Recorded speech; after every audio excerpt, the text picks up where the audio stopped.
ओम शांति। আজকের অব্যক্তবাণী 14/5/1970। সমর্পণের গূঢ় অর্থ। তো বাবা আমাদেরকে চারটি কথা গতকাল বোঝাচ্ছিলেন। সেটা ছিল জীবনের উদ্দেশ্য, বাপ-দাদার আদেশ, আর সন্দেশ, আর স্বদেশ। আর বাবা বলেছিলেন এই চারটি কথার কোনো একটি যদি আমাদের মধ্যে না থাকে তাহলে আমাদেরকে বলা হবে দুর্বল পুরুষার্থী।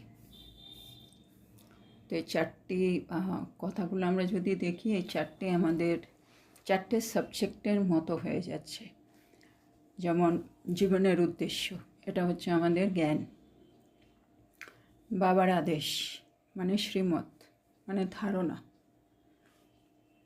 আর সন্দেশ, যেটা হচ্ছে সেবা, সবাইকে বাবার পরিচয় দিতে হবে।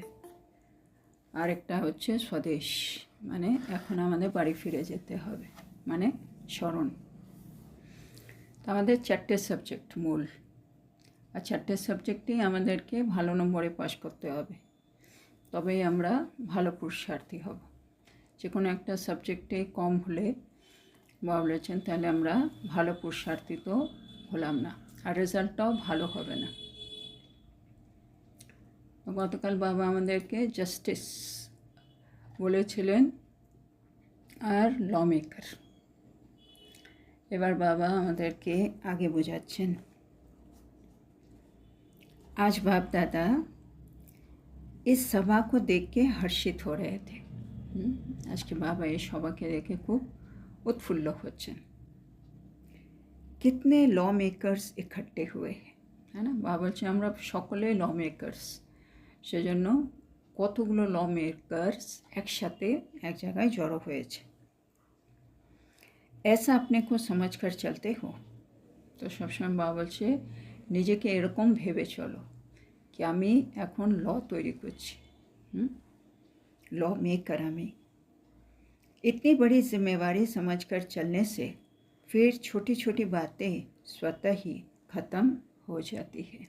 হ্যাঁ, এটা একটা অনেক ইম্পর্ট্যান্ট পয়েন্ট।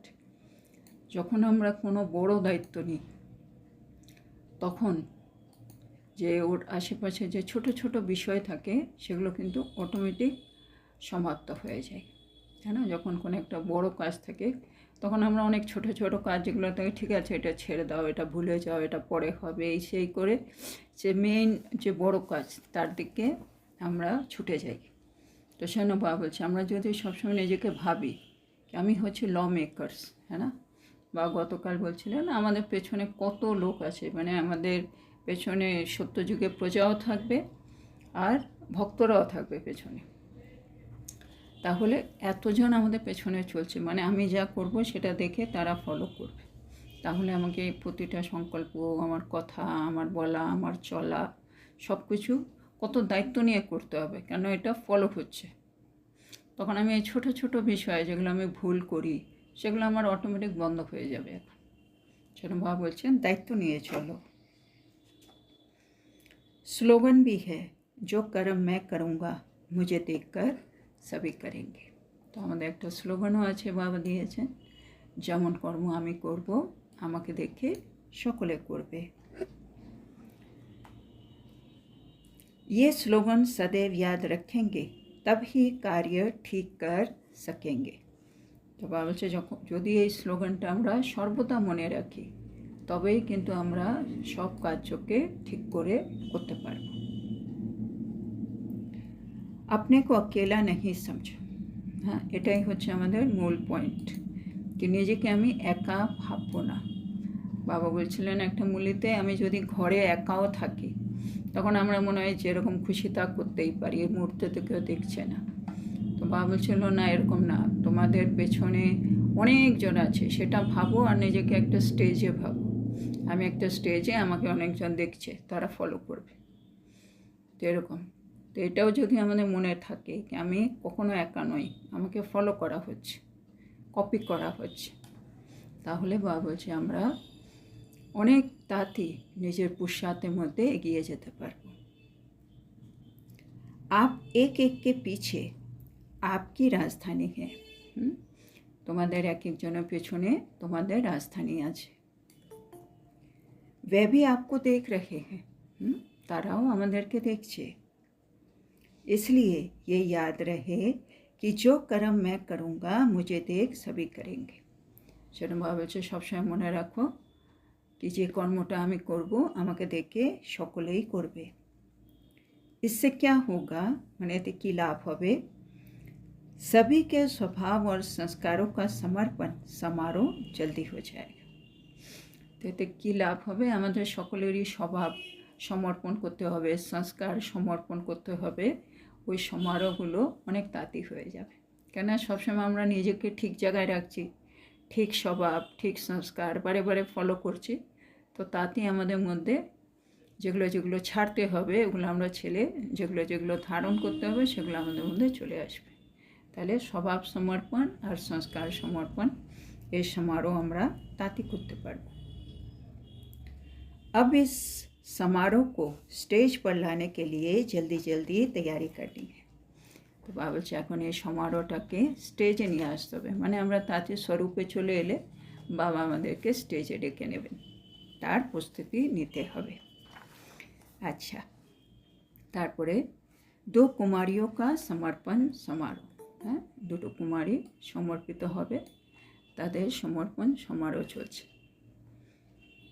আজ কিস कार्य के लिए बुलाया है? তো আজকে কোন কাজের জন্য ডাকা হয়েছে? सतयुग में माता पिता राज सिंहासन पर बिठाते हैं। সত্যযুগে মাতা পিতা রাজ সিংহাসনে বসায়। संगम पर कौन सा राज तिलक मिलता है मालूम है? বাবা বলছে সঙ্গমে আমরা একটা রাজ তিলক পাই। বাবা বলছে জানো কোনটা? संगम का तिलक लगाया हुआ है या लगाना है? ये সঙ্গমের তিলক বাবা বলছে সেটা কি লাগানো আছে না লাগাতে হবে আর কি। संगम के तख्त नशीन हुए हो? মানে সঙ্গমের সিংহাসনে আসীন কি হয়েছ?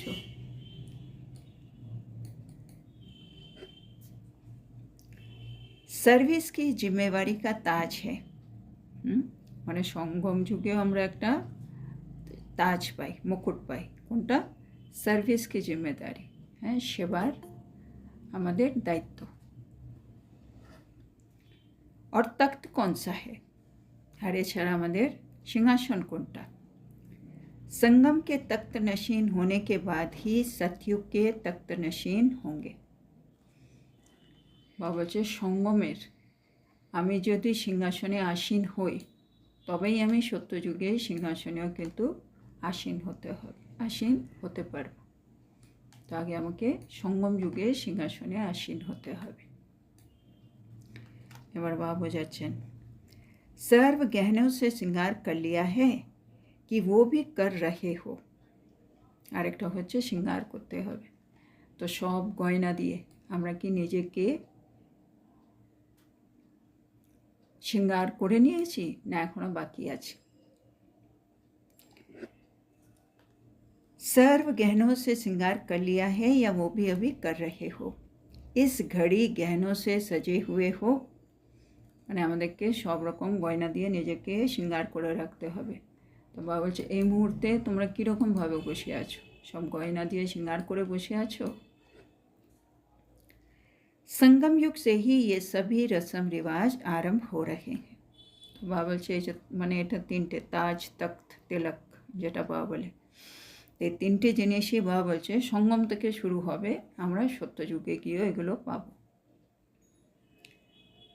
तो बाबा बोलছেন संगम युग है सर्व बातों का बीज ढालने का समय। সঙ্গম যুগের ব্যাখ্যা কি? সঙ্গম যুগ হচ্ছে মানে সব কিছুর সব বিষয়ের বীজ রোপণ করার একটা সময়।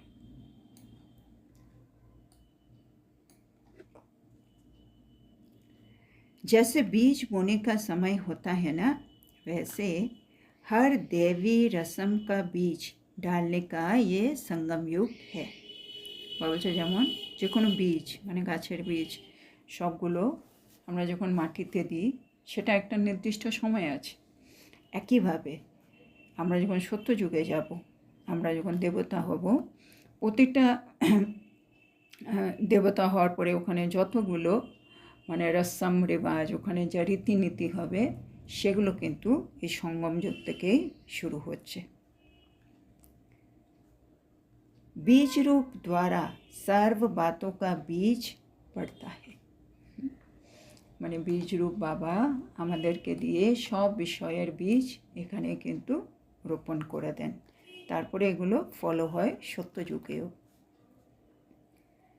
उस बीज रूप के साथ साथ आप सभी भी बीज डालने की मदद करना।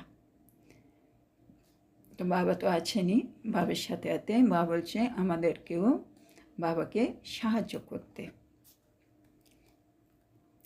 आज के दिवस ऐसे ही साधारण फंक्शन नहीं हो रहा है। তো বাবা বলছেন আজকের দিন এটা কোনো সাধারণ ফাংশন হচ্ছে না, কিন্তু মানে দুজন কন্যার কুমারীর সমর্পণ সমারোহ, এটাকে কোনো সাধারণ ফাংশন হিসেবে না ধরতে। लेकिन सुनाया ना आप सभी लॉ मेकर्स हो। तो बाबा বলছে আমি তো বলেছি তোমরা সকলে হচ্ছ लॉ मेकर्स। ये रीति रस्म का बीज डालने का दिवस है। तो आज के হচ্ছে রীতি নিয়ম, এটা বীজ মানে রোপণ করার দিন। इतना नशा रहता है, এত নেশা কি থাকে? इसकी सारी रस्म ब्राह्मणों द्वारा ही होती है। तो এই সকল রীতি কাদের দিয়ে হবে? ব্রাহ্মণদের দিয়েই হবে। कितना बड़ा कार्य करने के निमित्त हो। তোমরা কত বড় কার্য করার নিমিত্ত হয়েছ। তো সবাই বলছে বিশ্বকে পাল্টানে কি, মানে আমরা বিশ্বকে পাল্টে দেব। তো বাবা বলছে कितने समय में विश्व को पलटेंगे, হ্যাঁ, আর কত সময়ের মধ্যে বিশ্বকে পাল্টাবে। अपने को कितने समय में तैयार करेंगे, নিজেকে কত সময়ের মধ্যে তৈরি করবে, কারণ আমরা যখন তৈরি হব তখনই বিশ্ব পাল্টাবে। তো আমরা বড় কাজ করব, বিশ্ব পাল্টাবো, কিন্তু কখন?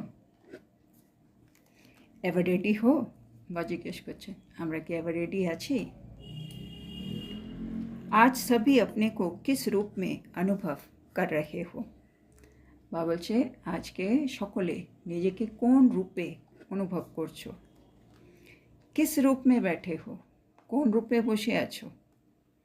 जैसा दिन वैसा रूप होता है ना, है ना, যেরকম দিন সেরকমই রূপ হয়, है ना, যেরকম দিন হয় আমরা সেরকম সেজে গুজে বসি, সেরকম মানসিক প্রস্তুতিও থাকে। তো যেমন দিন তেমন রূপ। ये संगम की दरबार सतयुगी दरबार से भी ऊंची है। তো বাবা বলছে এখানে যখন বাপ দাদা বসে আছে, সবাই আমরা বসে আছি, তো এটা হচ্ছে একটা সঙ্গমের দরবার, কিন্তু বাবা বলছে এই দরবারটা সত্যযুগের দরবার থেকেও অনেক উঁচু, হ্যাঁ না, স্বয়ং ভগবান এখানে আছেন। ওই দরবারে সব দেবতারা থাকবে, ওখানে তো আর ভগবান থাকবে না, সেজন্য সঙ্গমের দরবার সত্যযুগের দরবার থেকে অনেক উঁচু। आज सभी अपने को सर्व श्रृंगार से सजे हुए देख रहे हो या सिर्फ इन्हें মানে কুমারীও को देख रहे हो, মানে কুমারীরা তো সেজে গুজে বসেছে, তো বাবা বলছে তোমরা কি নিজেকেও সর্ব শৃঙ্গার দিয়ে সাজিয়ে বসে আছো, এরকম কি নিজেকেও দেখছো, মানে এরকমও ফিলিং আসছে। आप एक एक के संगम युग के श्रृंगार सारी सतयुगी श्रृंगार से भी श्रेष्ठ है।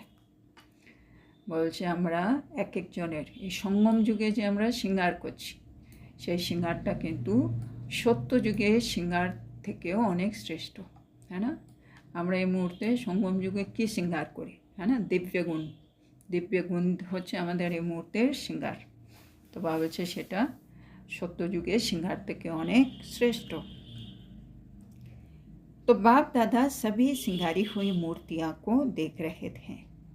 তো বাবা সকল মানে আমরা প্রত্যেককে বাবা শৃঙ্গার করা সুসজ্জিত মূর্তি হিসেবে দেখছেন। सतयुगी ताज, इस ताज के आगे कुछ नहीं है। তো বাবা বলছে সত্যযুগে আমরা একটা তাজ পাব, কিন্তু এই মুহূর্তে যে আমাদের তাজ, সেটার সামনে সত্যযুগের তাজও মানে মুকুট, এর সামনে কিছু নয়। তো সঙ্গম কা তাজ পড়া হুয়া হে, মানে সঙ্গমের মুকুট তো মাথায় আছে না। ये ताज और तख्त सदैव कायम रहे, इसके लिए क्या प्रयत्न करेंगे। তো বাবা বলছে এই তাজ মানে মুকুটটা আর এই তখ্ত, এই সিংহাসন, আমাদের এখন কোন মুকুট পায়, মানে সেবার জিম্মেদারি, হ্যাঁ না, দায়িত্বের। বাবার সাথে বাবা যে সেবার জন্য এসছেন, পুরো সৃষ্টিকে পাল্টাবে, সে সেবার মধ্যে আমিও বাবার সাথে দায়িত্ব নিই। তো জিম্মেদারি কা তাজ এই মুহূর্তে আমাদের মাথায়, আর সিংহাসন বাবার হৃদয় তখ্ত। তো এই দুটোই তখ্ত বলছে বাবা, যদি বাবা বলছে আমরা যদি কায়েম রাখতে চাই, তার জন্য আমাদের কি চেষ্টা করা উচিত, কি চেষ্টা করব। इसके लिए 3 बातें याद रखनी है। তো বাবা বলছে এর জন্য 3টি কথা মনে রাখতে হবে। ये जो स्वयंवर का समारोह होता है, ताजपोशी में भी जो रस्म रीति रस्म होती है, वो सभी यहाँ संगम पर ही किस न किस रूप में होती है। তো বাবা বলছে যে স্বয়ম্বর সভা হয়, সেখানে যে রীতি রেওয়াজ হয়, সেটাও কিন্তু কোনো না কোনোভাবে আমাদের সঙ্গমের সাথে মানে জড়িত, সঙ্গমেও কোনো না কোনো রূপে ওইটা থাকে। কিভাবে, আর বাবা বলছেন मालूम है आज की दुनिया में रीति रस्म है, माने मालूम है आज की दुनिया में क्या रीति रस्म है। अब अच्छा তোমরা কি জানো আজকের দুনিয়াতে কীরকম রীতি রিবাজ আছে, कितने प्रकार के रस्म है, কত প্রকারের রীতি আছে। एक है ব্রাহ্মণের দ্বারা, है ना, বাবা বলছে এটা হচ্ছে স্বয়ম্বর আর কি, মানে সম্বন্ধ করা হয়। কীভাবে সম্বন্ধ করা হয়, তা বাবা বলছে একটা হচ্ছে ব্রাহ্মণ দিয়ে সম্বন্ধ করা হয়, दूसरा কোর্ট দ্বারা, হ্যাঁ, দ্বিতীয় হয় কোর্টের, মানে আইন অনুযায়ীও অনেকগুলো সম্বন্ধ করা হয়। और तीसरा है मंदिरों और गुरुओं द्वारा, আর তৃতীয় হচ্ছে মন্দিরে, মন্দিরে গিয়েও হয় কোনো সম্বন্ধ, আর গুরুরা আদেশ বা গুরুদের সামনেও কিছু সম্বন্ধ হয়। तो बाबा बोलছে इन तीनों रस्मों का किस न किस रूप में यहाँ बीज पड़ता है। बाबा बोलছে এই তিনটে রেওয়াজের কোনো না কোনোভাবে বীজ কিন্তু এই সঙ্গম যুগ থেকেই পড়ে, হ্যাঁ। সঙ্গম যুগে আমরাই ব্রাহ্মণ হই, সঙ্গম যুগে কোর্ট বলতে বাবা বলছে আমরাই তো ল মেকার্স, তা আমরাই কোর্টের কাজ করছি। আর মন্দির, গুরু বলতে বাবা নিজে গুরু সতগুরু, আর মন্দির বলতে বাবার মধুবন হচ্ছে চৈতন্য মন্দির। তো এগুলো কোনো না কোনোভাবে যেগুলো আজকে দুনিয়াতে প্রচলিত, এগুলো স্টার্ট হয়েছে সঙ্গম যুগ থেকে, বাবা এরকম বোঝাচ্ছেন। তো বাবা বলছেন ये मधुबन मंदिर भी है ना, चैतन्य मंदिर है। তাহলে মধুবন হচ্ছে চৈতন্য মন্দির, যেখানে ভগবান আছেন। इस मंदिर के बीच में आत्मा और परमात्मा की लगन होती है ना, এই মন্দিরের মাঝখানে आत्मा और परमात्मा मिलन घटे। साथ साथ कोर्ट का भी रिवाज है, वो भी यहाँ से शुरू होता है। আর সাথে সাথে কোর্টেরও রেওয়াজ আছে, যেগুলো এখান থেকে শুরু হয়। सुनाया था ना आप लॉ मेकर्स हो, है ना, आगे ही बोले बाबा আমরা হচ্ছি लॉ मेकर्स। इन्हों के आगे ये वायदा करेंगे, तो ये कोर्ट हुई ना। तो এখানে সবার সামনে আমরা বসে মানে কথা দিই, হ্যাঁ না, যেমন ওইখানেও কথা দেয়, শপথ নেই, আমরাও এখানে বাবার সামনে প্রতিজ্ঞা করি, শপথ নিই, তাহলে এটাও একটা কোর্টের মতো হয়ে গেল। तो तीनों ही रस्म इस संगम पर अलौकिक रूप से होती है, মানে দুনিয়াতে যেটা লৌকিকে হয় আমরা এখানে সঙ্গম যুগে ওটা অলৌকিক রূপেও করে থাকি। जिसका यादगार स्थूल रूप में चलता रहता है, আর এটারই স্মরণিক হিসেবে স্থূল রূপে চলে। अच्छा 3 बातें कौन सी याद रखनी है। তো বাবা এখন আমাদেরকে আরও 3টে কথা মনে রাখতে বলছেন। একটা প্রথম, अपने को उपकारी समझकर चलना है, तो নিজেকে সবসময় উপকারী ভেবে চলো। दूसरा निरहंकारी, तीसरा अधिकारी। द्वितीय निरहंकारी, तृतीय अधिकारी। उपकारी, निरहंकारी, अधिकारी। अधिकार भी सामने रखना है और निरहंकार का गुण भी सामने रखना है। মানে দুটো ব্যালেন্স লাগবে। আমি অধিকারীও, কিন্তু আবার অধিকারী হলে আমার মধ্যে যেন আবার অভিমান না আসে, সাথে সাথে আবার নিরহংকারী গুণটাকেও আমি ধরে রাখতে হবে, মানে প্যারালালি, তাহলে ওটাকে ব্যালেন্সে রাখতে হবে। और उपकार करने का कर्तव्य भी सामने रखना है। আর এর সাথে সাথে যে সামনে থাকবে তার উপরে আমাকে উপকারও করতে হবে, সে কর্তব্যটাও করতে হবে। ये 3 बातें सदैव याद रखना है। तो ये 3টি কথা সর্বদা স্মরণে রাখতে হবে। कितना भी कोई अपकारी हो, लेकिन आपकी दृष्टि और वृत्ति उपकारी हो। সামনে যে আত্মা সে যতই অপকারী হোক, আমার দৃষ্টি আমার বৃত্তি সবসময় উপকারের হবে। अधिकारी भी समझकर चलना है, लेकिन निरअहंकारी भी। নিজেকে অধিকারী মনে করেও চলতে হবে, কিন্তু সাথে সাথে হবে নিরহংকারের গুণটাও রাখতে হবে। जितना अधिकारी उतना निरहंकारी, মানে এটারও ব্যালেন্স রাখতে হবে। যত অধিকারী অতই আমাকে নিরহংকারী হতে হবে। तब ये ताज और तख्त सदैव कायम रहेगा। তাহলে আমাদের মাথার মধ্যে মুকুট আর আমাদের সিংহাসন, এ দুটোই সর্বদা কিন্তু বজায় থাকবে। সমঝা? বুঝতে পেরেছ? আচ্ছা, তো এখানে আজকে এই মুরলিটা শেষ হলো। তো আজকে বাবা আমাদেরকে বোঝালেন, বাবা আমাদেরকে বোঝাচ্ছেন আমরা হচ্ছি ল মেকার্স, সেজন্য আমাদের উপরে কিন্তু অনেক বড় দায়িত্ব আছে। সেজন্য বড় দায়িত্বটা বুঝে চলতে হবে, তাহলে ছোট ছোট বিষয় আমাদের যেগুলো আছে আশেপাশে সেগুলো নিজে থেকেই সমাপ্ত হয়ে যাবে। আর সবসময় মনে রাখতে হবে যেমন কর্ম আমি করব আমাকে দেখে সকলেই করবে। সেজন্য নিজেকে কখনো একলা ভাবব না। আমার পেছনে, মানে আমাদের প্রত্যেকের পেছনে আমাদের রাজধানী আছে, আর তারা আমাদের দেখছে, তারা আমাদের ফলো করছে। যেরকম আমরা করব তারা ওটা করছে। বাবা সেটা যদি মনে রাখতে পারো, তাহলে তোমার নিজের স্বভাব, তোমার নিজের সংস্কার, এগুলো তাতে তুমি সমর্পণ করে দিতে পারবে বাবার কাছে। তারপরে বাবা বলছেন এবার আমাদের সবসময় একটু শৃঙ্গার করে থাকতে হবে। বাবা বলছেন এই সঙ্গম যুগে আমরা যা কিছুই করি, সেগুলোই কিন্তু পরবর্তীকালে ফলো করা হয়। সত্যযুগ থেকে দ্বাপর কলিযুগ অবধি এগুলো সব ফলো হবে, কিন্তু স্টার্ট হবে সব সঙ্গম যুগ থেকে। তো এই মুহূর্তে বাবা বলছে সবার থেকে বড় কাজ কোনটা আমরা করছি, যার জন্য আমরা নিমিত্ত হয়েছি, তো সেটা হলো আমরা বিশ্বকে পাল্টে দেবো। নিজেকে পাল্টিয়ে বিশ্বকে পাল্টাবো, সব পরিবর্তন করবো, তারপরে বিশ্ব পাল্টাবো। সেটা বাবা জিজ্ঞেস করছে কত সময়ের মধ্যে করবে, বিশ্বকে কত সময় পাল্টাবে, নিজেকে কত সময়ের মধ্যে তৈরি করবে, তোমরা কি এবার রেডি হয়েছ? তারপরে বাবা বলছে যেমন দিন তেমন রূপ হতে হয় না, সবসময় সেম, যেরকম দিন সেরকম আমরা তৈরি হই। তো বাবা বলছে এই মুহূর্তে আমরা সঙ্গম যুগের দরবারে বসে আছি, তাহলে আমাদেরকে সেই রূপে সেজে গুজে বসা উচিত। তো বাবা বলছে যারা স্টেজে আছে, মানে কুমারীদের সমর্পণ, তারাই শুধু সেজেছে না আমরাও দরবারে বসে আছি, বাবা বসে আছেন, আমরাও সেজে গুজে বসে আছি। বাবা বলছে সঙ্গম যুগের শৃঙ্গার সত্য যুগের শৃঙ্গার থেকেও শ্রেষ্ঠ। তো সেজন্য বাবা আমাদেরকে সুসজ্জিত, সব শৃঙ্গার করা সুসজ্জিত মূর্তি হিসেবে দেখছে। মানে এই মুহূর্তে যে তাজ আমাদের মাথায় মুকুট, সেটা সত্যযুগী মুকুট থেকেও অনেক বড়।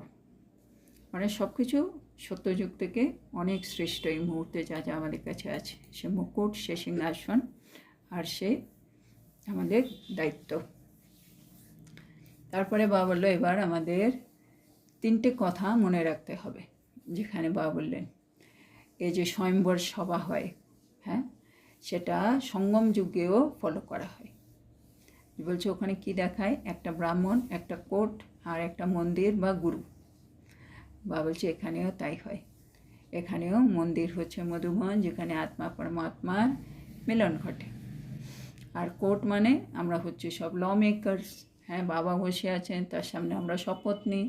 তো এটা হচ্ছে অলৌকিক রূপে একটা কোর্ট, যার একটা ইয়াদগার, মানে স্মরণিক হিসেবে স্থূল রূপে ওটা পরবর্তীকালে দুনিয়াতে রীতি রিবাজ হিসেবে ফলো করা হয়। আর ব্রাহ্মণ তো আমরা আছি। তারপরে বাবা বললেন তিনটে কথা আমাদেরকে একটু মনে রাখতে: উপকারী, নিরহংকারী আর অধিকারী। যে যতই অপকার করুক আমাকে উপকারী করতে হবে, আমার দৃষ্টিবৃত্তি সবসময় উপকারের। আর যত অধিকারী অতই আমাকে নিরহংকারী হতে হবে। তো আজকের এত সুন্দর শিক্ষার জন্য আমরা আমাদের প্রিয় শিব বাবাকে বলবো ধন্যবাদ বাবা, ধন্যবাদ। ওম শান্তি। ধন্যবাদ বাবা। ওম শান্তি। গুড নাইট বাবা। ধন্যবাদ বাবা, ধন্যবাদ। ওম শান্তি।